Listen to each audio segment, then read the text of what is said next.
knowing these creatures, or what are they called, kind of exist in our world. Picture this, you're walking home late at night. No big deal. You look up and there's just a child standing in the middle of the sidewalk down the street facing you.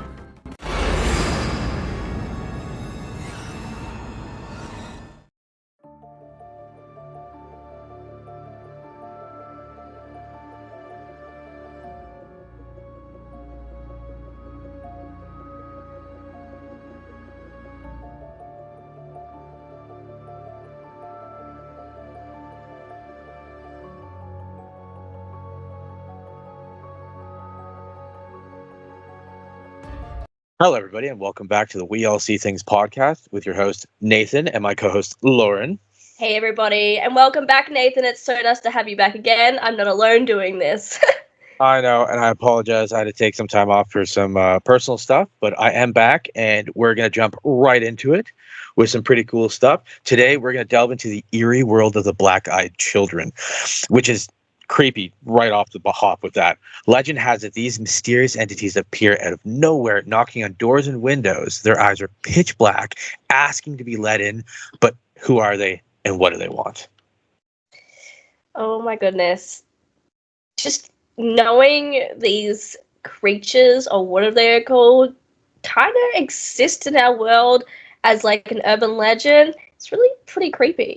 And it's interesting, like now the whole black-eyed thing, it started coming across my thing on TikTok, my For You page, and I was seeing a lot of black-eyed people in general, and then like started looking into it, and there's a lot of black-eyed just children in general, just creeping people out. And from what I've been able to find, I have an article here, pardon me, where it goes back. Apparently, the first sighting is only back in the 1980s. So the other thing that I have found as well, that they said that most sources have said that the legend has originated in the 1996 as well. So it went from 1980s to 1996. So there must have been a lot of sightings from then as well. So this article right here says, while tabloid coverage of these creatures have claimed the tales of the black-eyed children have existed since the 1980s, most sources indicate that the legend originated from 1996 postings written by Texas reporter Brian Bethel, hopefully I said his name right, on a ghost-related mailing list. Yeah, so that's where I got the information too, is that, it originated in 1996. But going back into the 1980s, it makes you think of, like, who was the first person actually seen this and who's the first person actually discovered it.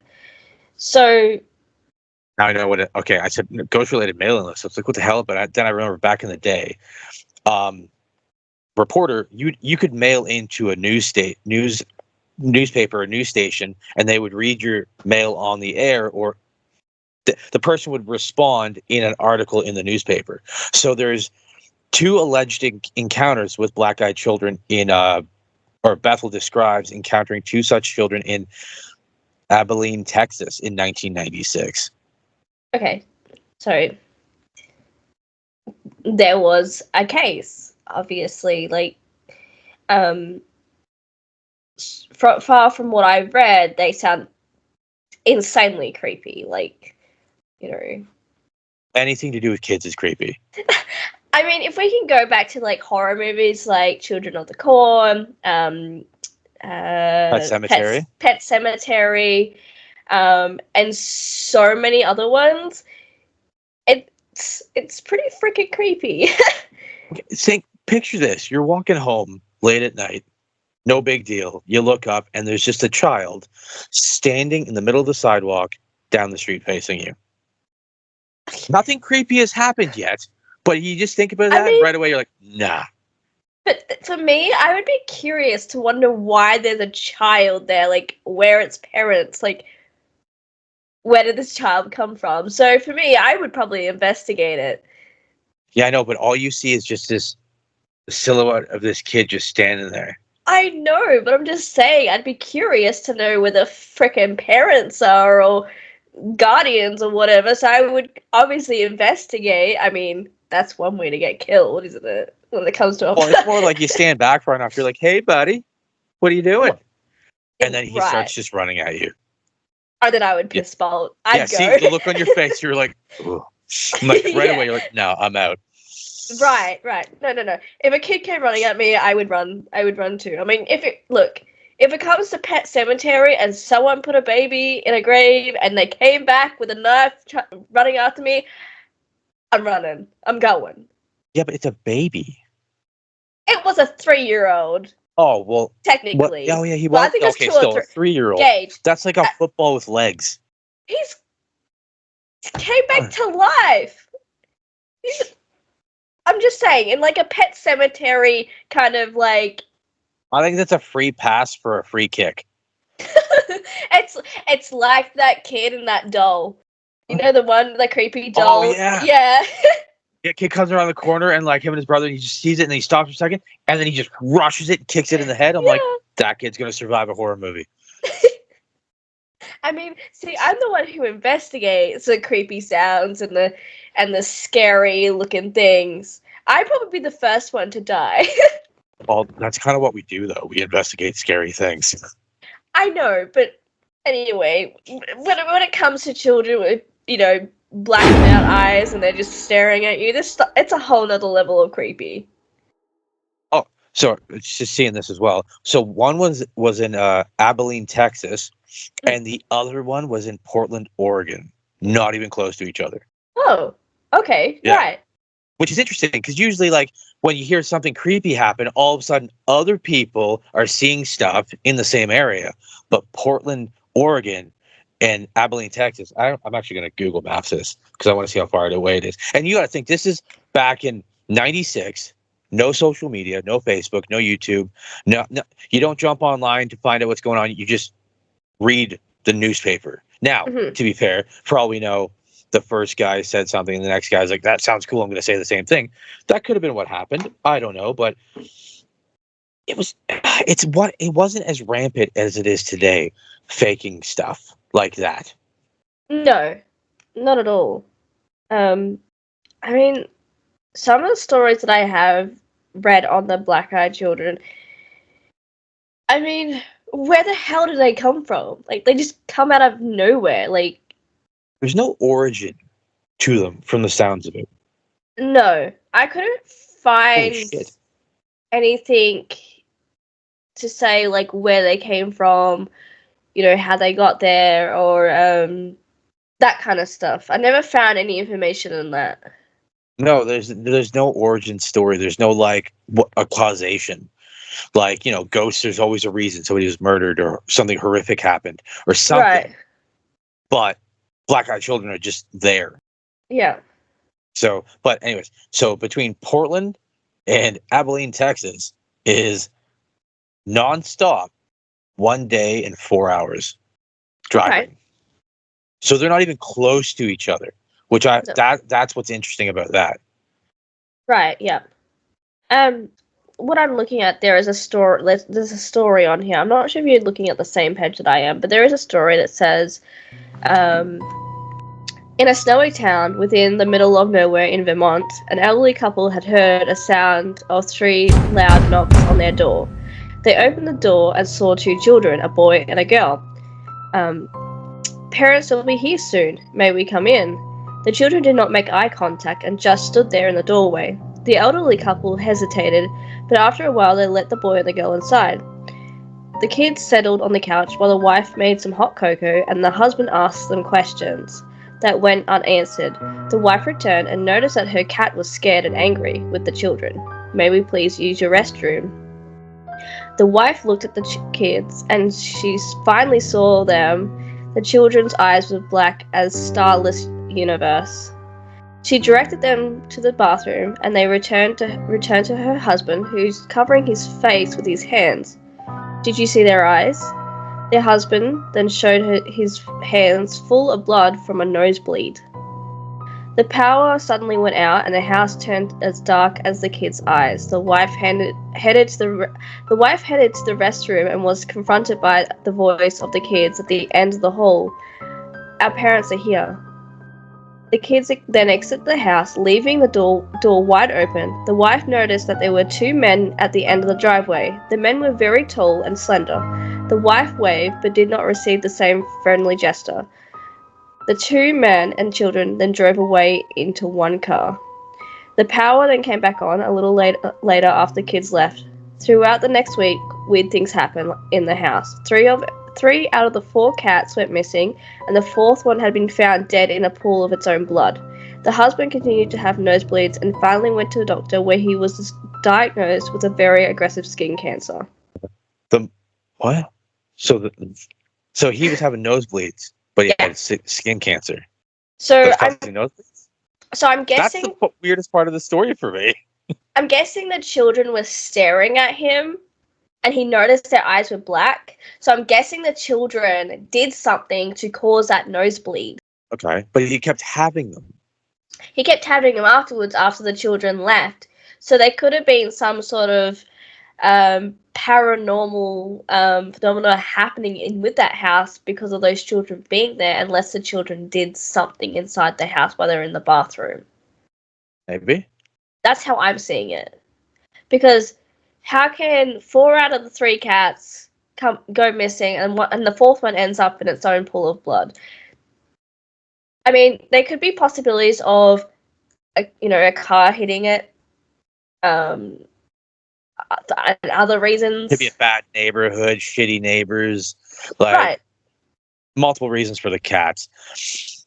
The thing, just the 2 men who just showed up at the end of the driveway and just grab, take the kids, put them in the car, and they drive away. I like the idea that this is like they're government officials, and the kids are known for escaping the government building, and they just kind of find them, show up, and like, kids, come on, get the fuck in the car, let's go home. Right. You guys got to stop doing this shit. Exactly. I like the idea that that's actually like their relationship, and they call them their parents because that's their code name. This could be like a funny sitcom about some crazy shit.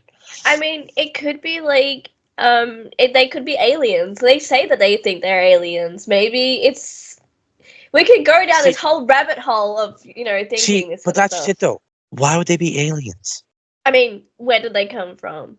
Exactly. There's no explanation where they actually originated, which is fine. But at the same time, unless you're super polite aliens, they'd be like, "Oh, we're not allowed in unless you let us in. Like, please invite us." Like, but that leans more towards the vampire aspect of it, because a lot of the stories I've read about these little shits is the fact that they got to be like, "Can we come in?" And they're like, and people are like, get freaked out, and one of them usually says, "We can't come in until you let us." Right. See, like when the movie that I watched, they'd be like, I know, 4 or 5 of them standing at the door, and they would say, "Let us in, let us in, let us in," over continuously, repetitively, and get more aggressive about it until someone says, "Fine, I'll let you in." And that's what they want. They want you to let them in. But they would get more aggressive to the point where they would make you think they're breaking into the house, or, they pop out of nowhere, but then they're gone, and then they leave because you said no, continuously over. Can you imagine that? You're just in your house, you just turn and just like in your window in the bottom corner is just this kid's face with black eyes. No. No. Oh, but that's great though. Like once, like I understand, like they're gonna break in, but at the same time, if they literally just told their kryptonite, "We can't come in until you let us." Okay, well I'm not gonna let you then. All right, well we're gonna pretend like we're gonna break in. Okay, but you can't get in though. It's like you're saying, like, those vampire movies, like Vampire Diaries, True Blood, Buffy the Vampire Slayer, the original, the TV series. Yeah. Buffy the Vampire Slayer. They can come into people's homes. Oh, what's the other one? Oh, True Blood, yeah. Yeah, True Blood. And they can't go in unless you invite them in. Or like the originals, you can't let them in unless you invite them in. It's been like that for years when it comes to vampire stories, though. Except Twilight, no. Those aren't vampires. They don't sparkle! Fucking vampires. No hate. They weren't even fucking werewolves either. They can fuck off too. I'm just going to say this, no hate on Twilight. If anyone gets offended with Twilight, no hate. A lot of hate on Twilight. The movies, anyways. I mean, the books were good. I mean, I don't care about the movies. The books were better. They actually were. I did read them. See? Yeah, see? Okay, to be fair, I did read them before the movies were even created. Look, I love books. I love reading books. I went straight to the books before I went to the movies, and when I watched the movies, I'm like, no, fuck this. I'm not watching it. But, like, those aren't vampires. And that was this really weird, creepy ending with the kid and the wolf, and no. We're just gonna fucking not talk about that. The one thing I hated about the fact that they did that was the imprinting on the fucking child. Oof, that made me feel sick. It was really gross. Really weird. It was really disgusting, to be honest. Especially when they brought that the one that's like, they get to full maturity in 7 years. Still a 7-year-old though. Still 7. Anyway. Creepy. Anyways, enough about not vampires. So yeah, like, actually, you know what? That would actually be that would be scary as shit. So your house is surrounded by these 5 little like children with black eyes, and they can't get into your house. Okay, just think about this. This would be really cool and scary as shit at the same time. So they're at your door, banging your door, let us in. They're getting super aggressive, and you're like, "Ha, you can't get in unless I let you in. Go fuck yourselves." And they start kind of breaking out the windows and shit like that. And then you start realizing, oh, they actually can't get in.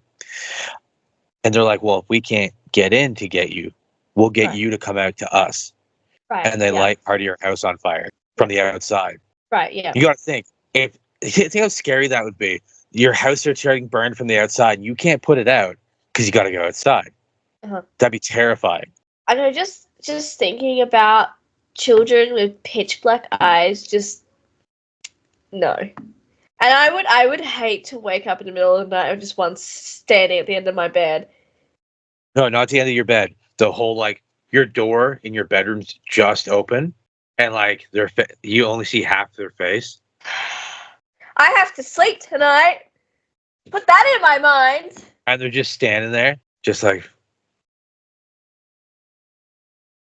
That's it. I'm gonna watch my big fat Greek wedding and not even fucking think about it. No, it's.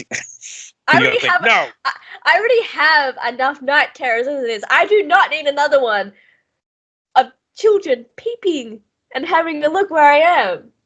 No, see, the peeping is okay. Cause the scariest part about the peeping is when they're looking and then they can just disappear, and you're like, "Where are they?"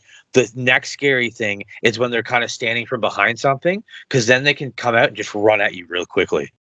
No, fuck off, no, because it's like when I'm going out investigating and I'm going to a haunted location and I'm just standing there minding my own fucking business, and this shadow person just fucking runs right at me, and I'm like, "What the fuck do you want, man?" Yeah, but see, this whole shadow person thing, that's like creepy because you're like, "Oh, the shadow, I kind of saw something." But when you see something physical staring at you, and you're like, "Oh," and you look at it for a second, it takes you just a moment, and then something clicks in your brain and goes, "There is something right there." No. I have to sleep tonight. No, that's giving me chills. That's the scary part. That's giving me freaking chills. Just thinking about it. It is scary. It's scary to think that something might be there, but then it goes to the next level of fear when you're like, when you see it and you're like, it's right there. And it is definitely here. Fuck it, I'm gonna throw my fucking shoes at it. I swear to God. I swear to God. It's like talking about the one thing that I hate the fucking most, and you know it. Oh, you know it.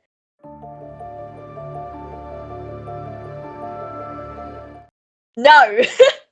Oh yeah, that reminds me. We're gonna change the subject on this for a second. Okay. Do you remember that the Skinwalker? She's talking about Skinwalkers. Everybody, I love them. They're one of my favorite things. Bigfoot's number 1, but Skinwalker is probably close second. Okay, so do you remember that Skinwalker video where the guy's in the woods camping, and you can hear a guy in the distance going, "Help! Help me!" And he kind of like walks over. It's dark, and you can just see this guy kind of on like the edge of a hill, and all you can see is the silhouette of the sky behind him, and it's like blacked out, and he's like walking like this, screaming. You know what I'm talking about? Why Yeah. why do I have a feeling you're gonna tell me something's gonna be real on that? No. Okay.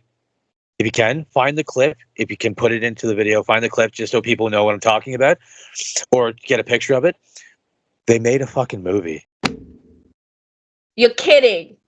They made a Skinwalker movie, and it's fucking good. I haven't seen it yet. I've seen clips of it. So the scene is this guy is just in the woods. He's hunting or something like that by himself. Normally, he actually has a gun, so a little bit of hope, and he's got a scope on it. He's like walking around, like trying to find deer and stuff like that, and then he hears that screaming, "The help!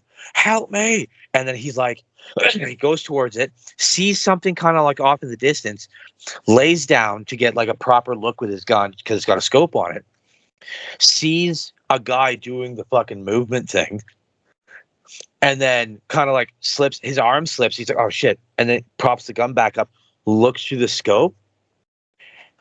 The thing's running at him on all fours through tall grass, like just going at him, just like almost like pulling itself through the grass. Not running, but pulling itself through.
I'm so goddamn excited. Another thing to put on my list that I don't want to watch. Oh, I'm excited because that's all it shows you, and then it shows him panicking and running off, Okay. and that's the end of the movie end of the clip. Send me the trailer. Just send it to me, and I'll watch it. Yeah, I'm excited because I love that. I love cryptid stuff like that.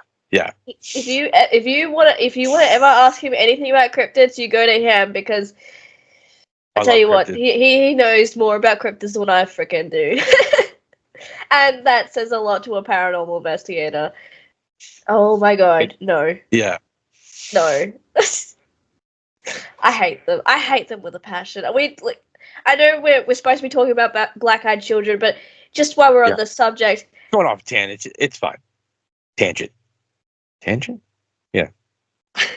Just going off subject, I had to watch a fucking reaction video with him for our channel because he wanted to watch Skinwalker's reaction videos, and I did it for him and for our channel, and I hated every second of it.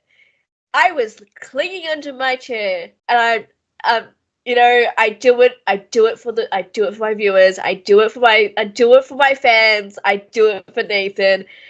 I love it. I love Skinwalkers. They're great. Why? They're not here though. I don't care. We're based in Australia, everybody. That's why there's no Skinwalkers here. I mean, there's no lore at all. Just explain to people what this is. All right, so this is the Skinwalker Screams for Help video. This is what the movie, this one, is based after. I believe this is the video.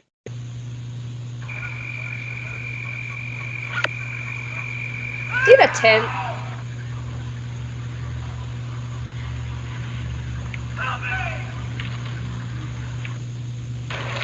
Do you hear any sound? Yeah. Somebody!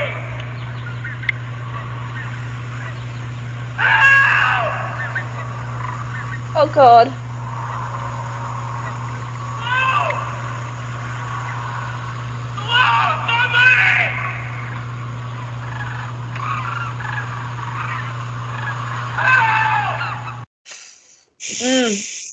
Mm. No, that made me feel sick. The movie trailer is way better. Actually, If the movie trailer that I saw wasn't as long as the one that I discovered just now. So, Black Eyed Children. So, yes, there's no origin story. Nobody has been able to say where they've come from. They think they're either aliens, vampires, or other, whatever other is. there was one. Spirits. There was one that I was reading. Apparently, some demonologists said they could be. Just give me a second, and I'll pull it up here because I had it in my notes. Where are we? Yes, so as demonologists suggested, they could be a sinister spirit with a malevolent intention. I mean, it could be, like you said, we don't know where the hell they originated from. So there could be so many different factors of this story. It could be an alien, it could be a vampire, it could be something demonic. Spirit, yeah. You know, whatever. So. And from the original stories I've read, they've never done anything sinister. Other than, like, staring at you or aggressively knocking on your windows or your car windows or just standing there. Like the original stories though, like the ones from '96 and like the ones from like the first one we saw was the guy, or the video that we watched the other night was the guy was just sitting in his car, and these kids just came up to his window and said, "Hey, we need a ride. Please let us in." And they weren't mean at all to him. He was like, "No," and they're like, "But we can't come in unless you let us." And he's like, "No," and he drove off. Like they didn't do anything bad. So like are the aggressive stories just stories people have like added to it because it sounds good? Right. So could they be bad or could they just need help? Who knows? Like Yeah. I guess it goes on what story has been told and who has seen what, and it depends on what you believe or what you don't believe, and you know it could be a hoax as well. We don't know that. Yeah, exactly. It's an urban I do legend. like the fact that it comes from two different parts of the states.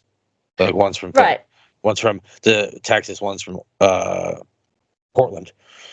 Right. So like they're not even close, and this was like back in the '90s. So like I said, no social media, no quick little like I'm gonna copy this guy's story. Right. So it would have been harder. It's interesting. I do have a video on Black Eyed Children if you would like me to bring it up and let everyone have a little bit of a watch. Yeah, why not? Just so they have, you know, a better understanding of what we're looking at, if that makes sense. Ancestry for supporting PBS. You're relaxing at home when there's a knock on the door. You peer through the peephole and see a small child with their hoodie obscuring their face. You open your door and ask if they need help, but when they look up, you are staring into black, lifeless eyes. It's not hard to figure out why these creatures horrify us so much. It's in their name. Black-eyed children or black-eyed kids, also known as BEK, are modern monsters whose eerie and unnatural appearance and behavior inspire fear. The unusual eyes are unnerving, but it's the age of these monsters that really amps up the terror. What is it about evil children that freaks us out so much? I'm Dr. Emily Zarka, and this is Monstrum. The first report of a black-eyed kid appeared in 1998.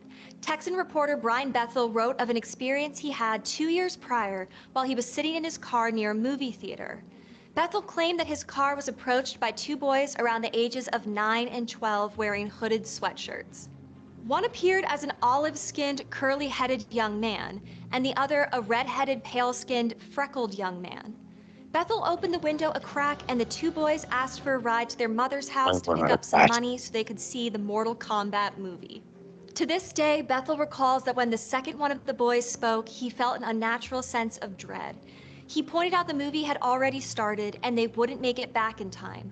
But the boys began to push harder, saying things like they were just two kids and that they didn't have a gun or anything. Bethel describes their voices as mechanical and rehearsed. The strange experience culminated in terror when he realized each boy had black eyes, soulless orbs, with no white showing at all. Understandably unnerved, he began to drive away, but one of the boys banged on his window and angrily cried, "We can't come in unless you tell us it's okay. Let us in." Bethel sped off, and upon checking his rearview mirror, he noted that the strange black-eyed children had completely vanished. In 2013, Bethel wrote that his strange experience with these children was originally shared in a private communication with a small group of friends on an email list that then was leaked onto the internet. I couldn't find any evidence of this original document, but Bethel's story is undoubtedly the foundation of all BEK lore, and that's how an urban legend is born. In eyewitness accounts and other stories, the childlike creatures are frequently wearing hooded clothing, although some versions claim they are dressed in antiquated outfits. They have odd speech patterns, black eyes, and perhaps most importantly, they just don't act in a way we think children should. Similar to some vampire legends, it appears that they must be invited into a private space. And to me, this creepiness evokes fairy, demon, and changeling vibes. Though encounters tend to end without lasting effects, some people who've had run-ins with these creatures report nightmares and agoraphobia. Through the numerous interviews Bethel conducted as his story circulated online, others across the world began to speak up about their own supposed experiences with other black-eyed children. England in particular seems plagued by black-eyed children, and they often serve as fodder for tabloid magazines and newspapers. Like in 2014, when songwriter and paranormal investigator Lee Brickley was interviewed by the Birmingham Mail about the sighting in Cannock Chase, England. The sensational story was quickly picked up by the British and international press. Brickley had been investigating rumored sightings of a black-eyed ghost in Cannock Chase, including one where a woman and her daughter were out for a walk when they heard screams and spotted a child wandering alone. The mother ran to catch up but could not find the child. When she turned back around, a girl appearing to be 10 years old stood there with her hands over her eyes. She asked, "Are you okay? Were you screaming?" The girl just dropped her hands and revealed eyes the woman said were completely black, no iris, no white. Startled, the woman grabbed her daughter and jumped back. When she looked up, expecting to see the child, she'd vanished. Interestingly, Brickley also claimed the same girl, whom he calls a ghost, had been seen 30 years earlier in 1982 in that same area by his own aunt, something he wrote about in his 2013 book, UFOs, Werewolves, and the Pigman. Brickley claims that his aunt heard a child crying at night, and following the sobs, she came upon a girl about 6 years old who looked up at her with completely black eyes before racing off into the woods. Even a police search for the child turned up nothing. The sightings of the singular female BEK in Cannock Chase may be connected to a real-life tragedy that influenced Brickley's identification of the creature as a ghost. Cannock Chase made headlines in the 1960s as the site of one of the largest police investigations in British history, the search for the murderer of 3 local schoolgirls. Some say the black-eyed child of that area is the ghost of one of the girls, and it would make sense that a young female resident who grew up with those stories would believe that she had seen something even if it wasn't there. As the urban legend of the black-eyed children evolved out of references to eyewitness accounts of the monsters in the British and American press, their presence across media of all kinds exploded. Numerous YouTube videos claim to show evidence that such creatures exist. The BEK also gained notoriety and lore expansion through crowd-funded fan fiction texts and productions like Sunshine Girl and The Hunt for Black-Eyed Kids, The Black-Eyed Children, and Black-Eyed Children Let Me In. The comic series BEK expands the monster's threat with the invention of a violent origin story, where regular children turn into black-eyed kids if they murder their family. BEK are such great modern folklore because they defy romanticized notions of childhood and the inherent goodness of children, ideas that have evolved over time. The perception of children as innocent and weak, requiring constant adult instruction both morally and physically, is a relatively modern invention. Prior to the Romantic period, children were largely socially insignificant. They were background characters, relegated to chores, familial duties, and little else. But with the progression of the industrial age in the late 18th century, as infant mortality declined and literature and philosophy regarding child education grew, alongside increased scrutiny around child labor, the cultural concept of the child changed. Childhood became a sacred cultural symbol, a time of perceived innocence and happiness when children were not valued for their usefulness or economic viability, but rather for their hopeful possibility and vulnerability. This view of childhood continued to progress and evolve well into the 20th century, when the seismic social shifts following World War II changed everything. Suddenly, youth culture and scrutiny of popular media's influence on children became hot topics, and 1950s pop culture was flooded with movies and literature showing bad kids and juvenile delinquents.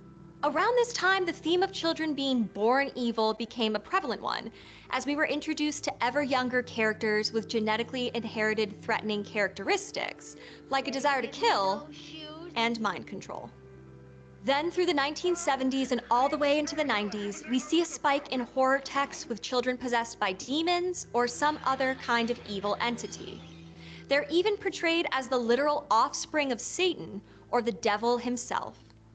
The rise of the child villain can be framed in countless ways, including an emerging fear of youth culture stemming from a movement away from traditional conservative ideas by younger generations. Others argue it's a manifestation of Freud's Oedipus complex, where it is the id, the instinctual, unconscious part of the mind of the child, that wants to murder the parent. Or Peter Pan syndrome, which locates the child's desire to kill in an attempt to reject their own future as an adult. And sure, as a generalized explanation for the increase in fictional accounts of terrifying children, these all make sense. But none of that really explains the other key feature besides age that makes the black-eyed children scary: those black eyes. The eyes are the window to the soul is a familiar saying. We communicate with our eyes, and they serve vital survival and social functions. So when they appear unnaturally obscured, we become uncomfortable, even scared. Scientific research does show that we tend to track the eye movements of others as an evolutionary social mechanism. Perhaps the inability to follow the gaze of the BEK is what adds to their eeriness and the danger they threaten. They could be looking anywhere or nowhere. Unfortunately, this concept was at one point taken to the extreme with a practice called physiognomy, which is predicated on the idea that one's facial features and eyes could be read as a natural language that would reveal insight about a person's character, or supposedly an indication of their ethnic origins. Needless to say, there was a lot of bigotry and racism in the practice. Although its roots date back to ancient Chinese, Japanese, and Mesopotamian traditions, the practice held prominent intellectual weight in Europe until the 18th century. Unsurprisingly, the eyes were the most important feature to interpret. According to a late 15th century text, eyes with no whites visible were manifestations of unreliability in a person. There is also a larger cultural history of dark eyes or black eyes being tied to inherent evilness or an inner darkness, including many racist depictions of non-white individuals in literature, including children. Dark or black eyes are also featured in evocations of possession and demonic presence, and often symbolize a lack of control. To me, black-eyed children are the, excuse the pun, offspring of four main threads. 1, our natural wariness of an obscured or unusual gaze. 2, intergenerational conflict. 3, the legacy of malevolent children in horror films. And 4, the ease of which the internet reinforces urban legends. The power of the internet to expand the reach of these creatures cannot be overstated. Historically, folklore and folk tradition have been passed on through generations by word of mouth and could even take years to spread from one country or continent to the other. But in modern times, the World Wide Web functions as a global town square, the electronic equivalent of sharing stories by the fire. I know that personally, thanks to a combination of The Children of the Corn and the French film Them, I am terrified of trick-or-treaters, which, yes, makes me somewhat of a Halloween Grinch, but it also helps me understand why stories of BEK continue to circulate. Obviously, we know that my fear of trick-or-treaters is largely irrational. So nobody really knows, like, they have the potential origin of the black-eyed children, but like black-eyed people is what like first got me into black-eyed children. It wasn't just children, it was adults, it was people in general. There's just black eyes, and that I know goes back even further. But the black-eyed children, yes, first appeared 80s and 90s. Right. And like in the video said, they are creepy as hell. Yeah. Kids are just creepy. So that gives you a bit of a fair idea what we're trying to talk about, what we're trying to explain the best as we can with the knowledge and the information that we have found.